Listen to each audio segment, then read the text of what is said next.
Good evening sir. എല്ലാവർക്കും ശുഭസായാഹ്നം. Good evening doctor Zakir Naik. ഞാൻ മനുഷ്യത്വത്തിന് വേണ്ടി സംസാരിക്കുന്ന ഒരു മനുഷ്യനാണ്. ഞാൻ ഷിറാസ്. ദയവായി എന്റെ മതം ചോദിക്കരുത്. ഡോക്ടർ നായിക്, നിങ്ങളൊരു മുസ്ലിം കുടുംബത്തിൽ ജനിച്ചത് കാരണമായി ആ മതം നിങ്ങളുടെ മേൽ നിർബന്ധമാക്കപ്പെട്ടു. അതുകൊണ്ടായിരിക്കാം ഇന്ന് നിങ്ങൾ ആ മതത്തിനു വേണ്ടി ശക്തമായി വാദിച്ചുകൊണ്ടിരിക്കുകയും അത് സ്ഥാപിക്കാൻ ശ്രമിക്കുകയും ചെയ്തുകൊണ്ടിരിക്കുന്നത്. നിങ്ങൾ ഒരുപക്ഷെ ഒരു ഹൈന്ദവ കുടുംബത്തിലാണ് ജനിച്ചതെങ്കിൽ ഇന്ന് നിങ്ങൾ ഹിന്ദുമതത്തെ അംഗീകരിക്കുകയും അത് സ്ഥാപിക്കാൻ ശ്രമിച്ചുകൊണ്ടേയിരിക്കുന്ന ആളും ആയനെ. ഇതെന്റെ അഭിപ്രായത്തിൽ അതിരുകവിഞ്ഞ വർഗീയതയാണ്. നിങ്ങളുടെ മതവും സംസ്കാരവും വിശ്വാസങ്ങളും ആശയങ്ങളും മാത്രമാണ് ഉത്തമമെന്ന് നിങ്ങൾ കരുതുന്നു. അതുകൊണ്ടാണ് സിഖ് മതം, ആര്യ സമാജം പോലെയുള്ള സംസ്കാരങ്ങൾ വിഗ്രഹാരാധനയെ നിഷേധിക്കുന്നത്. സിഖ് മതവും ഹൈന്ദവ വേദഗ്രന്ഥങ്ങളും വിഗ്രഹാരാധനയെ നിഷേധിക്കുന്നത് കൊണ്ട് നിങ്ങൾ അത് അംഗീകരിക്കുന്നു. എന്റെ അഭിപ്രായത്തിൽ നമ്മൾ മാനവികത എന്നൊരു വലിയ ആശയമാണ് ഇവിടെ പങ്കുവെക്കേണ്ടത്, മറിച്ച് എന്തെങ്കിലുമൊക്കെ പറഞ്ഞ് ചെപ്പടി വിദ്യ കാണിക്കലല്ല. ഈ വിഷയത്തിൽ നിങ്ങളുടെ അഭിപ്രായം എന്താണ്? താങ്കൾക്ക് എന്തെങ്കിലും ന്യായീകരണങ്ങളുണ്ടോ ഈ ഒരു കാര്യത്തിന്? സഹോദരൻ നല്ലൊരു ചോദ്യമാണ് ചോദിച്ചിരിക്കുന്നത്. ഞാനൊരു മുസ്ലിം കുടുംബത്തിൽ ജനിച്ചതുകൊണ്ടാണ് ഇസ്ലാമിനെ സ്ഥാപിക്കാൻ ശ്രമിക്കുന്നത്. ഞാനൊരു ഹൈന്ദവ കുടുംബത്തിലാണ് ജനിച്ചിരുന്നതെങ്കിൽ ഞാനിന്ന് ഹൈന്ദവത സ്ഥാപിക്കുമായിരുന്നു. ഞാൻ സിഖ് മതത്തെയും ആര്യ സമാജിനെയും അനുകൂലിക്കുന്നതിന്റെ കാരണം അവയിൽ ഇസ്ലാമുമായി യോജിക്കുന്ന ചില വിഷയങ്ങൾ ഉള്ളതുകൊണ്ടാണ്. ഞാൻ ചെപ്പടി വിദ്യകൾ കാണിക്കുകയാണ് ഇവിടെ. ഇതിനു പകരം ഞാൻ വിശാലമായ വിഷയങ്ങളാണ് സംസാരിക്കേണ്ടതെന്നാണ് സഹോദരൻ പറയുന്നത്. വളരെ നല്ല ചോദ്യം സഹോദര. ഞാൻ നിങ്ങളുടെ അഭിപ്രായത്തോട് യോജിക്കുന്നു. എന്റെ 19 വയസ്സുവരെ എന്റെ പിതാവ് മുസ്ലിമാണ് എന്ന കാരണം കൊണ്ട് മാത്രം ഞാനൊരു മുസ്ലിമായിരുന്നു. 19 വയസ്സിന് ശേഷം ഞാൻ മതങ്ങൾ തമ്മിലുള്ള താരതമ്യ പഠനം ആരംഭിച്ചു. അതുകൊണ്ട് ഇന്ന് ഞാൻ ഇസ്ലാമിനെ തിരഞ്ഞെടുത്താണ് മുസ്ലിമായത്. ഇസ്ലാമിനേക്കാൾ മികച്ച മറ്റൊരു മതമുണ്ടെന്ന് നിങ്ങൾക്ക് തെളിയിക്കാൻ സാധിച്ചാൽ ഇന്ന് ഞാൻ അത് അംഗീകരിക്കാൻ തയ്യാറാണ്. സർ, ഞാൻ മാനവികത എന്ന മതമാണ് നിങ്ങളോട് പങ്കുവെക്കുന്നത്. ഞാൻ അതിലേക്ക് വരാം. ആർക്കെങ്കിലും യുക്തിപരമായും ശാസ്ത്രീയപരമായും ഇസ്ലാമിനേക്കാൾ മികച്ച മറ്റൊരു മതമുണ്ടെന്ന് തെളിയിക്കാൻ സാധിച്ചാൽ ഞാനത് അംഗീകരിക്കാൻ തയ്യാറാണ്. നിങ്ങൾ മനുഷ്യത്വം എന്ന മതത്തെക്കുറിച്ച് പറഞ്ഞുവല്ലോ. ആരാണ് ഈ മതത്തിന്റെ ഉപജ്ഞാതാവ്? മഹാത്മാഗാന്ധിയാണ്. നിങ്ങൾക്കറിയാമോ, ഒരു മുസ്ലിം ഒരു മനുഷ്യനാകാത്തിടത്തോളം നല്ലൊരു മുസ്ലിമാകാൻ അയാൾക്ക് സാധിക്കില്ല. അതുതന്നെയാണല്ലോ എല്ലാ മതവും പറയുന്നത്. സഹോദര, എന്നെ ഉത്തരം പറയാൻ അനുവദിക്കൂ. നിങ്ങൾ ഇവിടെ വന്നത് എന്റെ ഉത്തരം കേൾക്കുവാനാണോ അതോ നിങ്ങളുടെ അഭിപ്രായം പ്രകടിപ്പിക്കുവാനാണോ?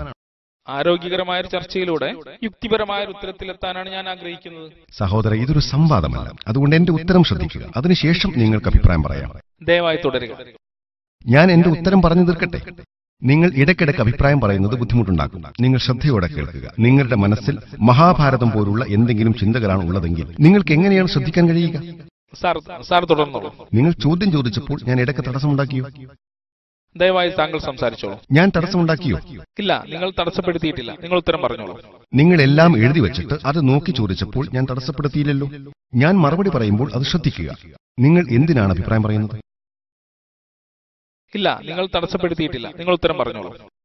നിങ്ങൾ എന്റെ ഉത്തരം ശ്രദ്ധയോടെ കേട്ടാലേ അത് മനസ്സിലാവൂ. അല്ലാത്ത പക്ഷം ഇവിടെയുള്ള നൂറായിരക്കണക്കിന് ജനങ്ങൾക്ക് ഉത്തരം മനസ്സിലായാൽ പോലും നിങ്ങളുടെ മനസ്സിൽ അതേ ചോദ്യം അവശേഷിക്കും. ഞാനൊരു മെഡിക്കൽ ഡോക്ടറാണ്.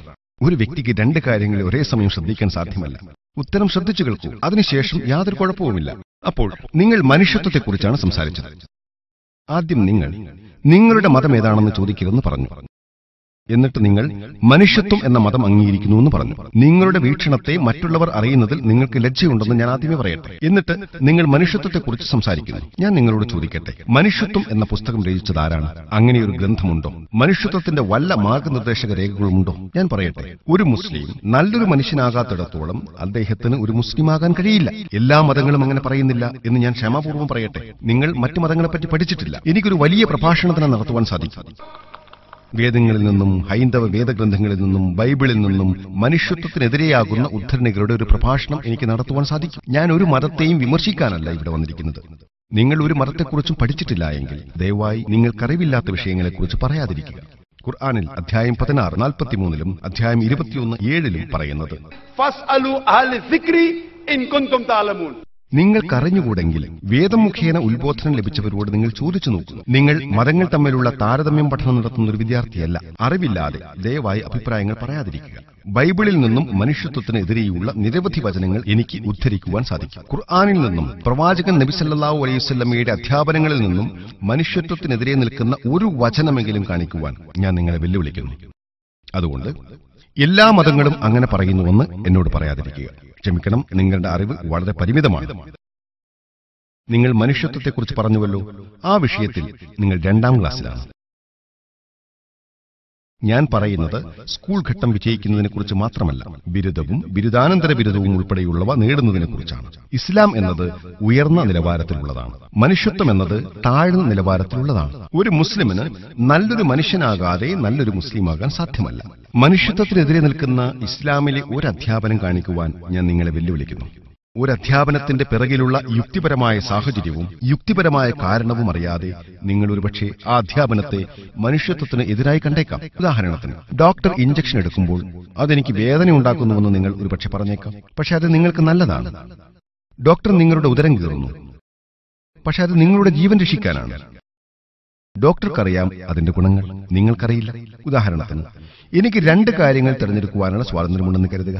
അതിൽ ആദ്യത്തേത് 2ാം ക്ലാസ് അല്ലെങ്കിൽ 3ാം ക്ലാസ് വരെ പഠിക്കാം. രണ്ടാമത്തേത് ബിരുദാനന്തര ബിരുദം വരെ എടുക്കാം. ഞാൻ ബിരുദാനന്തര ബിരുദം വരെ തിരഞ്ഞെടുക്കും. എന്തിന് 2ാം ക്ലാസ്സിലോ 3ാം ക്ലാസ്സിലോ അവസാനിപ്പിക്കണം? മനുഷ്യത്വം നല്ലതാണ്, പക്ഷേ ഇസ്ലാം അതിനേക്കാളും ഉന്നതമാണ്.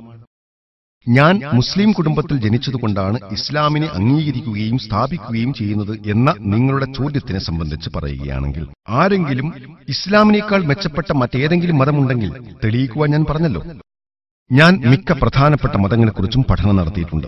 ഏറ്റവും യുക്തിപൂർണമായ മതമാണ് ഇസ്ലാം എന്നെനിക്ക് തോന്നുന്നു. മനുഷ്യരുടെ പ്രശ്നങ്ങൾക്ക് പരിഹാരം നിർദ്ദേശിക്കുന്ന മതമാണ് മനുഷ്യർക്കുള്ള ഏറ്റവും നല്ല മതം. അല്ലാഹു ഖുർആനിലെ അധ്യായം 3:19 പറയുന്നു, തീർച്ചയായും അള്ളാഹുവിങ്കൽ മതമെന്നാൽ ഇസ്ലാമാകുന്നു. അള്ളാഹുവിന്റെ അടുത്ത് സ്വീകാര്യമായ ഒരേയൊരു മതം ഇസ്ലാം മാത്രമാണ്. നിങ്ങളുടെ അറിവിനായി പറയട്ടെ, നിങ്ങളുടെ വാദത്തിന് യാതൊരു കഴമ്പുമില്ല. ഇന്നിവിടെ വന്നിട്ടുള്ള 30-ൽ കൂടുതൽ പണ്ഡിതന്മാരിൽ 10-ൽ കൂടുതൽ പേരും മുസ്ലിം കുടുംബത്തിൽ ജനിച്ചവരായിരുന്നില്ല. നിങ്ങൾക്കതറിയാമോ? നിങ്ങൾ എന്റെ ഈ ചോദ്യത്തിന് ഉത്തരം പറയണമെന്ന് ഞാൻ ആഗ്രഹിക്കുന്നു. ഈ സ്റ്റേജിൽ സംസാരിക്കുന്ന 30-ൽ കൂടുതൽ പണ്ഡിതന്മാരിൽ 10-ൽ കൂടുതൽ പേർ മുസ്ലിമായി ജനിച്ചവരായിരുന്നില്ല. നിങ്ങൾക്കതറിയാമോ? ഇല്ല, എനിക്കതറിയില്ല സർ. അതിനർത്ഥം നിങ്ങളുടെ വാദം നിലംപതിച്ചു. ലോകത്തിന്റെ വ്യത്യസ്ത കോണുകളിൽ നിന്നും ഇവിടെ പ്രഭാഷണം നടത്താൻ വന്നവരിൽ 10-ൽ കൂടുതൽ പേർ അമേരിക്കയിൽ നിന്നാണ്, 4 പേർ കാനഡയിൽ നിന്നാണ്, കുറച്ചുപേർ UK-യിൽ നിന്നുമാണ്, മലേഷ്യയിൽ നിന്നും വന്നവരുമുണ്ട്, സൗദി അറേബ്യയിൽ നിന്നും കുറച്ചുപേർ വന്നിട്ടുണ്ട്, UAE, സൊമാലിയ, സുഡാൻ എന്നിവിടങ്ങളിൽ നിന്നെല്ലാം വന്നവരുണ്ട്. അതിൽ 10-ൽ കൂടുതൽ പേർ അമുസ്ലിം കുടുംബത്തിൽ ജനിച്ചവരായിരുന്നു. അവർ വളർന്നു. ചിലർ 20 വയസ്സിന് മുമ്പ് തന്നെ ഇസ്ലാം സ്വീകരിച്ചു, ചിലർ 20കളിൽ സ്വീകരിച്ചു, ചിലർ 30കളിലാണ് ഇസ്ലാം സ്വീകരിച്ചത്. അള്ളാഹു അവർക്ക് സന്മാർഗം കൊടുത്തു. അവർ സ്വയം ഇഷ്ടപ്രകാരം മുസ്ലിങ്ങളായവരാണ്. ഞാൻ മുസ്ലിം കുടുംബത്തിൽ ജനിച്ചതുകൊണ്ടാണ് ഇസ്ലാമിനെ അവതരിപ്പിക്കുന്നത് എന്ന നിങ്ങളുടെ വാദം ഇവിടെ തിരുത്തപ്പെടുകയാണ്. കാരണം ഈ വ്യക്തികൾ ആരും തന്നെ മുസ്ലിം കുടുംബത്തിൽ ജനിച്ചവരായിരുന്നില്ല. ചിലർ ക്രിസ്ത്യൻ കുടുംബങ്ങളിൽ ജനിച്ചവരാണ്, മറ്റു ചിലർ മറ്റ് അമുസ്ലിം കുടുംബങ്ങളിലും ജനിച്ചവരാണ്. എന്നിട്ടും അവർ ഇസ്ലാമിനെ അവതരിപ്പിക്കുന്നു. എന്തുകൊണ്ടാണങ്ങനെ? കാരണം അവർ പഠനം നടത്തി. അവർ മറ്റു മതങ്ങളെക്കുറിച്ചും ഇസ്ലാമിനെക്കുറിച്ചും പഠനം നടത്തിയപ്പോൾ അവർക്ക് മനസ്സിലാക്കാൻ സാധിച്ചത് ഇസ്ലാമാണ് ഏറ്റവും നല്ല ജീവിത രീതി എന്നാണ്. നിങ്ങൾ മനുഷ്യത്വവും ഇസ്ലാമും പഠനത്തിന് വിധേയമാക്കാൻ ഞാൻ അഭ്യർത്ഥിക്കുന്നു.